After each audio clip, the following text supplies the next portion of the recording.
সালাতুল হাজত বা প্রয়োজন পূরণের নামাজ কিভাবে আমরা পড়ব, সঠিক নিয়মটি কি সে সম্পর্কে খুবই সংক্ষিপ্তভাবে জানবো। আমার তৌফিক ইল্লা বিল্লাহ।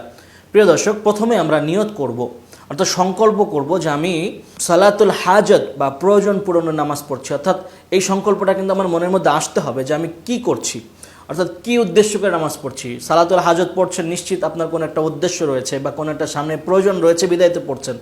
এটি এমন একটি নামাজ যেটার মাধ্যমে কিন্তু আমরা আল্লাহ তাআলার কাছ থেকে আমাদের প্রয়োজনটাকে পূরণ করে নিতে পারি, আমাদের মনের আকাঙ্ক্ষা আশাকে পূরণ করে নিতে পারি। এবং যখনই আমরা কোনো বড় ধরনের বিপদের সম্মুখীন হবে তখনই আমরা সালাতুল হাজতে দাঁড়িয়ে যাবো, 2 রাকাত নামাজ পড়বো। আল্লাহ তাআলা কোরআনে নিজেই বলেছেন, ওয়াস্তাঈনু বিস-সাবরি ওয়াস-সালাহ, তোমরা আমার কাছে সাহায্য দাও ধৈর্য ধারণের মাধ্যমে এবং নামাজের মাধ্যমে। সুতরাং আমাদেরকে বিপদে পড়লে অস্থির না হয় ধৈর্য ধরতে হবে এবং সাথে সাথে 2 রাকাত সালাতুল হাজত বা সালাত নামাজ আদায় করতে হবে। এবার আল্লাহ তাআলার নির্দেশ। সুতরাং সেই নির্দেশ পালনার্থে যদি আমরা আল্লাহ তাআলার কাছে কিছু সাহায্য পাইতে চাই তাহলে অবশ্যই আমাদেরকে 2 রাকাত সালাতুল হাজত নামাজ আদায় করতে হবে। তো আমরা মনে মনে সংকল্প করে নিলাম।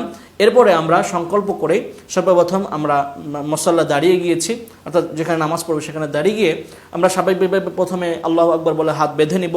এরপরে আমরা সানা পড়ব, সানা পড়ে আউযুবিল্লাহ বিসমিল্লাহ বলে সূরা ফাতিহা পাঠ করব। এরপরে বিসমিল্লাহ বলে যে কোনো একটি সূরা পড়ব। এরপরে রুকু করব, রুকু থেকে সেজদায় যাব, সেজদা থেকে সোজা আমরা দাঁড়িয়ে যাব। এরপরে আমরা দ্বিতীয় রাকাতে শুরু বিসমিল্লাহ বলে সূরা ফাতিহা, বিসমিল্লাহ বলে যে কোনো একটি সূরা মিলাবো, রুকু করব, রুকু থেকে সেজদায় যাব, সেজদায় গিয়ে 2 সেজদা করে আমরা বৈঠকের মধ্যে বসে পড়ব এবং তাশাহুদ দুরূদ শরীফ দোয়া মাসুরা পড়ে ডান দিকে বাঁ দিকে সালাম ফিরিয়ে দেব। অর্থাৎ নফল নামাজ যেভাবে আমরা আদায় করে থাকি ঠিক সেভাবেই, এখানে কোনো পার্থক্য নেই, কিচ্ছু নেই।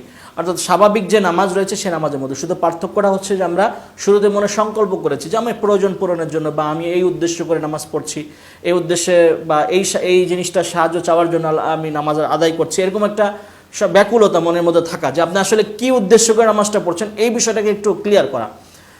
নামাজ তো আমরা পড়ি, কিন্তু নামাজের যে নিয়ম নীতি আছে এর মধ্যে অন্যতম হচ্ছে নিয়তটা, সংকল্পটা আমাদের অন্তরে থাকা চাই। তো বিশেষ করে সালাতুল হাজতের ক্ষেত্রে এরপরে আমরা নামাজটা পড়ে আমরা অন্য নফল নামাজের মধ্যে সেম টু সেম সেভাবেই পড়বো, কোনো আলাদা কোনো নিয়ম নেই। অর্থাৎ সূরা ইখলাস আপনাকে 10 বার পড়তে হবে, 20 বার পড়তে হবে বা অন্য সূরা দিয়ে পড়তে হবে এরকম কিছু না, আপনি যে কোনো সূরা দিয়ে পড়তে পারেন। এরপরে নামাজটি শেষ হয়ে গেলে আমরা ডান দিকে বাঁ দিকে সালাম ফিরালাম। এবার সুন্দর করে বসে আমরা যদি সম্ভব হয় আমরা সেজদায় এমনি শুধুমাত্র সেজদা করে আমরা দোয়া করতে পারি, অথবা আমরা হাত তুলে আল্লাহ তাআলার কাছে দোয়া করতে পারি। আপনার যে প্রয়োজনটা রয়েছে সেটা আপনি তুলবেন। সেক্ষেত্রে আমাদের কিছু ফলো করা দরকার। যেমন আমরা রাসূল করিম সাল্লাল্লাহু আলাইহি ওয়াসাল্লামের উপর দুরূদ পাঠ করতে পারি। যেহেতু আপনি দুরূদ পড়বেন, আল্লাহ তাআলা আপনার উপর রহমত বর্ষণ করবে, আপনার যে কাজটা সেটা আরও সহজ হয়ে যাবে। সাথে সাথে আপনি আল্লাহ পাক রব্বুল আলামিনের প্রশংসা গাবেন, অর্থাৎ আল্লাহ পাক রব্বুল আলামিন যে হামদ রয়েছে, সানা রয়েছে, সেগুলো আপনি এর মধ্যে দোয়ার মধ্যে উল্লেখ করবেন।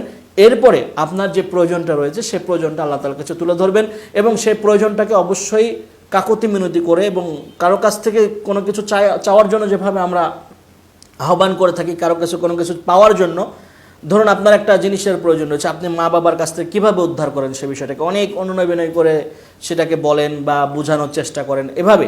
তো আল্লাহ তাআলার কাছেও আমরা ঠিক সেভাবেই উপস্থাপন করবো এবং আল্লাহকে বলবো, চাইবো এবং অনুনয় বিনয় করবো।